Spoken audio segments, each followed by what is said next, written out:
కూటమి ప్రభుత్వం అన్ని రంగాల్లో ఆంధ్ర రాష్ట్రాన్ని సమగ్రమైనటువంటి అభివృద్ధి అన్ని రంగాల్లో అనే సందర్భంలో చంద్రబాబు నాయుడు గారు నాయకత్వంలో పవన్ కళ్యాణ్ గారు రాష్ట్ర ఉప ముఖ్యమంత్రిగా, ప్రధానమంత్రి మోడీ గారి యొక్క పూర్తి సహాయ సహకారాలతో రాష్ట్ర అభివృద్ధి చాలా గత కొలిది కాలంగా మందకోడిగా ఉన్నటువంటి అభివృద్ధి ప్రధానంగా ఈజీ డూయింగ్ బిజినెస్, ఇండస్ట్రియలైజేషన్, దానిలో ప్రతిరోజు రాష్ట్రానికి చాలా కంపెనీలు రావడం, ఇన్వెస్ట్మెంట్స్ రావడం, అది ఎవ్రీడే 500, 1000 కోట్లు,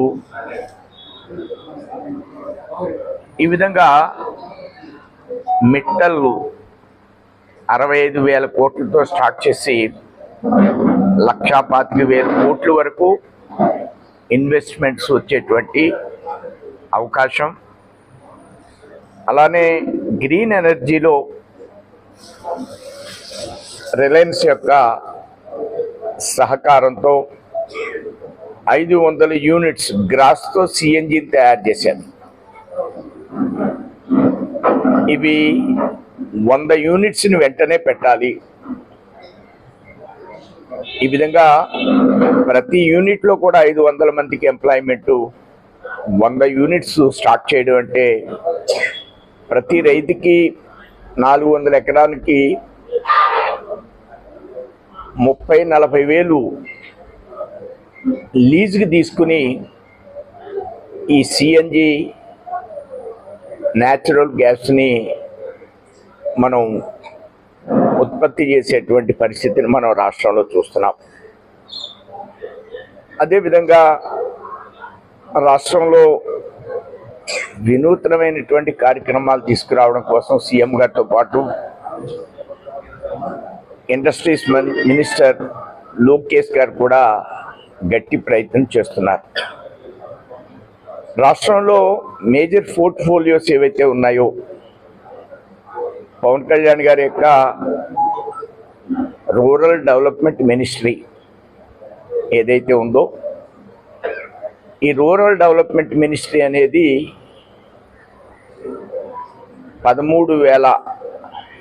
25,000 గ్రామాల్లో 25 గ్రామాల్లో ఒకేసారి ఒకే సందర్భంలో గ్రామ సభలు జరపడం, ఎన్ఆర్ఈజిఎస్ని క్షుణ్ణంగా అధ్యయనం చేయడం, ఎన్ఆర్ఈజిఎస్లో ఆడిట్ విభాగాన్ని సమర్థవంతంగా నిర్వర్తిస్తూ నిధుల్ని ఏ విధంగానూ కూడా దుర్వినియోగం కాకుండా చూడడం అనేది ఒక మంచి ప్రక్రియ. రోడ్ల యొక్క నాణ్యతను కూడా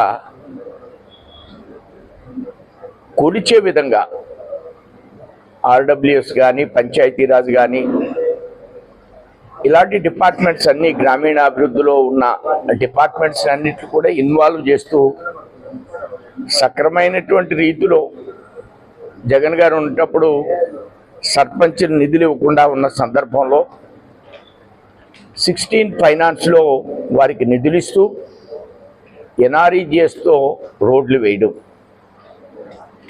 అలానే లోకేష్ గారు ఆయన ఎడ్యుకేషన్ మినిస్ట్రీని చాలా తక్కువ సమయంలోనే అనేక సంస్కరణలు తీసుకొచ్చే విధంగా ఒకేసారి రాష్ట్రంలో 45,000 స్కూల్స్లో పేరెంట్ కమిటీ మీటింగ్ పెట్టారు. భారతదేశంలో ఎక్కడ ఏ రాష్ట్రంలో కూడా ఈ మీటింగ్ జరగలేదు. అదొక పెద్ద ఉత్సాహం మాదిరిగా, ఉత్సవంలాగా. మన ఆగస్టు 15 స్కూల్ని ఎలా డెకరేట్ చేస్తామో ఈ పేరెంట్ కమిటీ మీటింగ్ పెట్టడమే కాదు, ముఖ్యమంత్రి గారు అలానే ఎడ్యుకేషన్ మంత్రి ఇద్దరు కూడా పిల్లలతో భోజనం చేయడం, వారి పళ్ళాన్ని వాళ్ళే తీయడం, ఇది గవర్నమెంట్ ఆఫ్ ఇండియాలో ఉన్నటువంటి హెచ్ఆర్ మినిస్టరు అభినందిస్తూ ఒక లేఖ రాశారు. ఈ విధంగా నేను ఇప్పుడు పేపర్ చూస్తే టమాటాలు రేట్ లేక ఈ జిల్లాలో ఈ టమాటాలు ఇప్పుడు మన రైతు ఇబ్బంది పడుతున్నప్పటికి కూడా టమాటాలు మార్కెట్లో 15 రూపాయలు ఉంటాయి. కానీ రైతుకి కిలో రేటు రావడం కష్టంగా ఉంటుంది. ఇలాంటి సందర్భంలో మార్కెటింగ్ కమిటీ వాళ్ళు మా జిల్లాలో రైతు దగ్గరికి వెళ్ళి మీకు 15 రూపాయలు ఇస్తాం, దీన్ని కొయ్యకుండా అలా వదిలేయద్దు, దీన్ని మార్కెట్లో 20 రూపాయలు అమ్మించారు. మా జిల్లాలో టమాటా చాలా తక్కువ పండుద్ది, కానీ మీ జిల్లాలో అనాదిగా టమాటా ఎక్కువ పండుద్ది. ఈ పరిస్థితి ఎప్పుడూ ఉంటుంది. అది మరి మార్కెటింగ్ కమిటీ తూర్పుగోదావరి జిల్లాలో పనిచేస్తున్న సందర్భంలో ఇక్కడ కూడా పనిచేస్తే ఇలాంటి సమస్య ఉత్పన్నం కాదు. ఇట్లా నేను తూర్పుగోదావరి జిల్లాలో పనిచేస్తున్నాను అన్నప్పుడు నాకు చాలా ఆనందం వేసింది. ఇది మార్కెటింగ్ కమిటీ ఎంతటి ఇంటర్వెన్షన్ గతంలో ఎప్పుడు చూడలేదు. ఇది రాష్ట్ర వ్యాప్తంగా కానీ జరిగినట్లయితే రైతుకి ఇబ్బంది ఉండదు, కన్జ్యూమర్కి కూడా ఇబ్బంది ఉండదు. చాలా సందర్భాల్లో ఇలాంటివి జరుగుతున్నాయి. దీన్ని మంత్రి గారితో కూడా నేను ఈ టమాటా విషయం మాట్లాడేటువంటి ప్రయత్నం చేస్తాను. నేను చెప్పింది చాలామంది మంత్రులు, టూరిజం మంత్రులతో సహా వాళ్ళ స్థాయిలో వాళ్ళు బాగా అధ్యయనం చేస్తున్నారని, నేను ఒక బీజేపీ లీడర్గా కాదు కానీ పార్టీ పని ఎంతవరకు అయితే నేను గమనిస్తూ ఉంటానో చేస్తూ ఉంటాను. అలాగే గవర్నెన్స్ అనేటువంటి విషయంలో మంత్రులు, ముఖ్యమంత్రి గారు వారి యొక్క ఆలోచన విధానాలని ఎప్పుడూ గమనిస్తూ ఈ అంశాలు మీ ముందు ఉంచడం కోసం నేను ప్రయత్నం చేస్తున్నాను. అలానే మా రాజమండ్రిలో ఈ మధ్యకాలంలో పగడాల ప్రవీణ్ గారు యాక్సిడెంట్లో మరణించడమా అదేంటి అనేది విచారించదగ్గ విషయం. దాన్ని వారి భార్య, వారి తమ్ముడు ఈ విషయాన్ని ఏ విధంగానూ కూడా రాజకీయం చేయొద్దు. మాకు ప్రభుత్వం చేస్తున్నటువంటి అంశం ఏదైతే ఉందో దాంతో మేము సంతృప్తిగా ఉన్నాం. దీంట్లో మత వైఖరులు కానీ అలానే రాజకీయాలు కానీ ఇన్వాల్వ్ కావద్దు అనే విషయాన్ని వారు స్పష్టంగా తెలియజేశారు. దానిలో చాలా కోణాలు మనకు కనబడుతున్నాయి. వారు హైదరాబాదులో ప్రయాణం చేసినప్పటి నుంచి ఆ రాజమండ్రిలో మరణించిన సందర్భం దాకా గవర్నమెంట్ ఇన్వెస్టిగేట్ చేస్తుంది. కెమెరాలు అన్నిటిని కూడా వాళ్ళు ట్రేస్ చేయడం కోసం ప్రయత్నం చేస్తున్న సందర్భంలో దాన్ని వైసీపీ చాలా రాజకీయ కోణంతో, నేను ఇప్పుడే పేపర్లో చూశాను, కంటిన్యూషన్ కనబడలేదు నాకు. ఆ రాజకీయం చెయ్యాలి, వాళ్ళ కుటుంబం వద్దన్న రాష్ట్రంలో ఈ మతపరమైనటువంటి అల్లర్ను సృష్టించడం కోసం వైసీపీ ప్రయత్నం చేస్తుంది. దీని వెంటనే నిలుపుదల చేయాలని నేను వైసీపీని డిమాండ్ చేస్తున్నాను. ఏం చేద్దంటే గతంలో అనేక సంఘటనలు జరిగినాయి. చాలా విగ్రహాలు ధ్వంసమైనవి, హిందూ దేవాలయాల విగ్రహాలు. ఎక్కడా ఒక దొంగను కూడా పట్టుకోలేదు. రథ దగ్ధం జరిగింది తూర్పుగోదావరి జిల్లాలో. రాముడి యొక్క చిరఛాందనం జరిగింది. అలానే టిప్పు సుల్తాన్ విగ్రహం పెడతానని ప్రయత్నం చేశారు. ఇలాగా అనేక రకాల సంఘటనలు హిందుత్వానికి వ్యతిరేకంగా జరిగినప్పుడు కూడా వారు మాట్లాడినటువంటి పరిస్థితి. ఈరోజు వారి కుటుంబం చెప్తున్నప్పుడు కూడా దీన్ని మతపరమైనటువంటి ఆలోచనగా చిత్రీకరించవద్దు అన్న సందర్భంలో కూడా వారు అదే కోణంలో చూడడం అనే దాన్ని నేను ఖండిస్తున్నాను. వైసీపీకి ఒకటే చెప్తున్నా, వ్యక్తిగతమైనటువంటి రాజకీయాలు, కక్షపూర్తి రాజకీయాలు.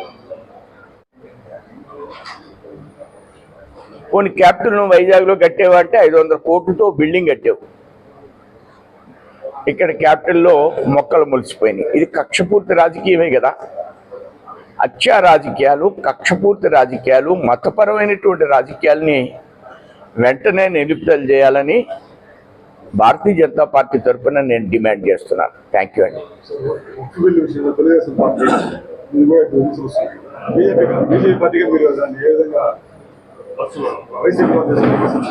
చాలా మంచి ప్రశ్న వేశారు. ఇది ధర్మబద్ధమైంది వక్ఫ్ బిల్ అనేది.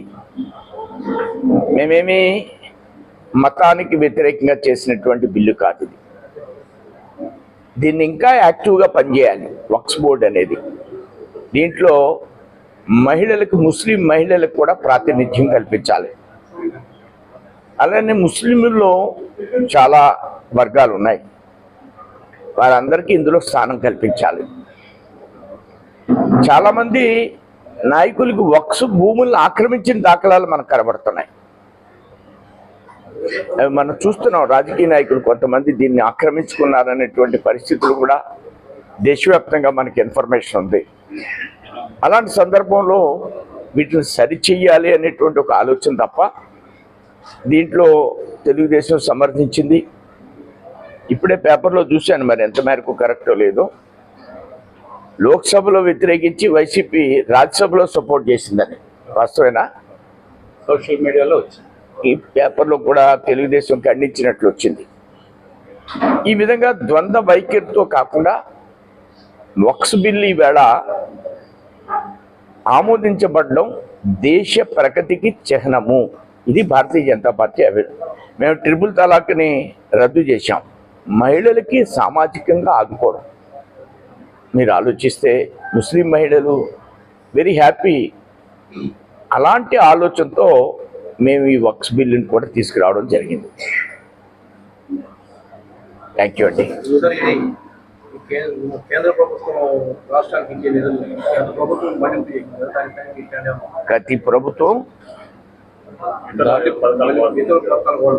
ఇప్పుడు ఆయన ఈ బటన్ నొక్కుల్లో చాలా కార్యక్రమాలు కేంద్రం ఇచ్చినటువంటి నిధుల్ని ఆ పథకాలను నిలుపుదల చేసి, సపోజ్ ఎన్ఎస్ఎఫ్డిసి అని ఒక కార్యక్రమం ఉంది. ఎన్ఎస్ఎఫ్డిసి ఇది ఎస్సీకి పూర్తిగా ఆదుకోవాలి. ఒక ఇన్నోవా కారు అది 30 లక్షలు ఉంటే 15 లక్షల subsidy SC commission, SC corporation ఇస్తే 15 లక్షలు అప్పిస్తారు. బ్యాంకు ద్వారా కాదు, కమిషనే ఇస్తుంది. ఇలాంటి స్కీమ్స్, డ్రిప్ ఇరిగేషన్ మేము అనంతపురంలో ధర్నా చేసాం, కడపలో ధర్నా చేసాం నేను ప్రెసిడెంట్గా ఉండగా. ఆ డ్రిప్ ఇరిగేషన్ని పూర్తిగా నిలుపుదల చేసి ఆ నిధులు కూడా వేరేగా మళ్లించడం. ఈ ఎస్సీ కార్పొరేషన్ నిధులు కూడా ఆ స్కీమ్స్ని పక్కకు పెట్టి వేరేగా నిధులు మళ్లించడం. ఈ విధంగా చాలా సందర్భాల్లో ఆ ప్రభుత్వం ఉన్నటప్పుడు ఓన్లీ ఈ డబ్బుల్ని, ఇలాంటి కార్యక్రమాల్ని సంక్షేమానికి వినియోగించాలనేటువంటి దృష్టితో చాలామందికి అన్యాయం చేయడం అనేది, చాలా వర్గాలకి అన్యాయం చేయడం జరిగిందనేది పూర్తిగా సత్యం.